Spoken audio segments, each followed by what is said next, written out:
Puji nama Tuhan, Shalom.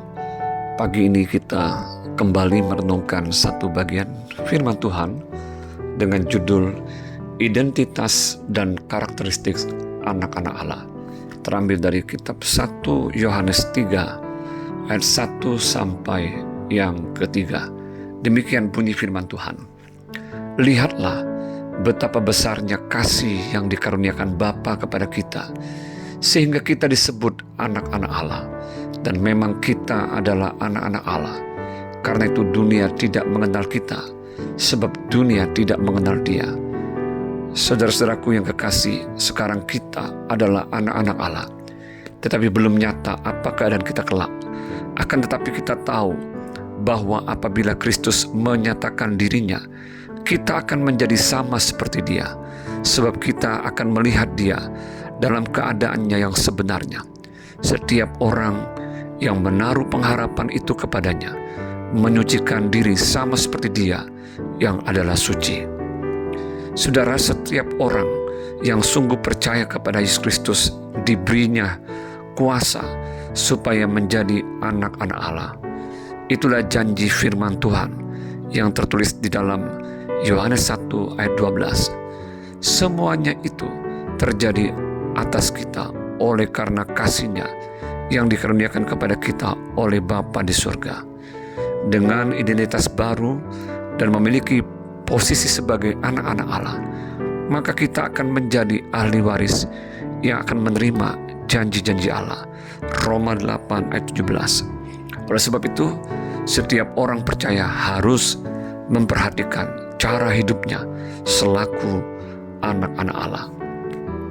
Di dalam 1 Yohanes 3, Rasul Yohanes menuliskan ada beberapa karakteristik atau ciri-ciri anak-anak Allah yang akan tergambar di dalam perkataan serta perilakunya, di mana ia menyucikan diri sama seperti Dia yang adalah suci. 1 Yohanes 3:3. Berikut ini adalah ciri-ciri anak-anak Allah, yaitu yang pertama, tidak lagi berbuat dosa. Orang yang telah menerima kuasa menjadi anak-anak Allah akan membenci dosa dan tidak lagi mau hidupnya dikuasai oleh dosa. 1 Yohanes 3 ayat 6 dan 9. Yang kedua, hidup di dalam kebenaran. Anak-anak Allah akan hidup di dalam kebenaran sama seperti Kristus adalah benar. 1 Yohanes 3 ayat 7 dan 10. Anak-anak Allah tidak suka berkata bohong atau tidak benar. Ia berusaha untuk terus hidup di dalam kebenaran Allah. Yang ketiga, hidup di dalam kasih.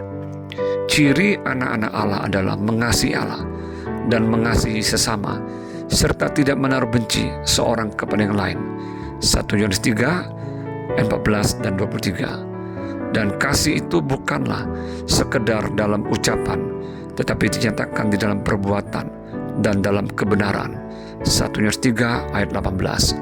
Yang keempat, menuruti segala perintah Tuhan. 1 Yohanes 3 ayat 24. Sifat anak-anak Allah akan terlihat di dalam tindakannya untuk sungguh-sungguh menuruti segala perintah Tuhan. Perintah Tuhan itu sendiri sebenarnya tidaklah berat. 1 Yohanes 5 ayat yang ketiga. Saat ini, sebagai orang-orang percaya, sudahkah kita menyadari identitas dan posisi kita, yaitu sebagai anak-anak Allah yang diberi kuasa dan hak untuk menjadi ahli waris, untuk menerima janji-janjinya? Bila sudah, puji Tuhan, dan teruslah hidup sebagai anak-anak Allah. Hiduplah seperti Kristus hidup. Pastikan keempat karakteristik di atas menjadi bagian dan gaya hidup kita sebagai anak-anak Allah. Amin. Selamat pagi. Selamat beraktivitas. Tuhan Yesus memberkati kita semua. Shalom.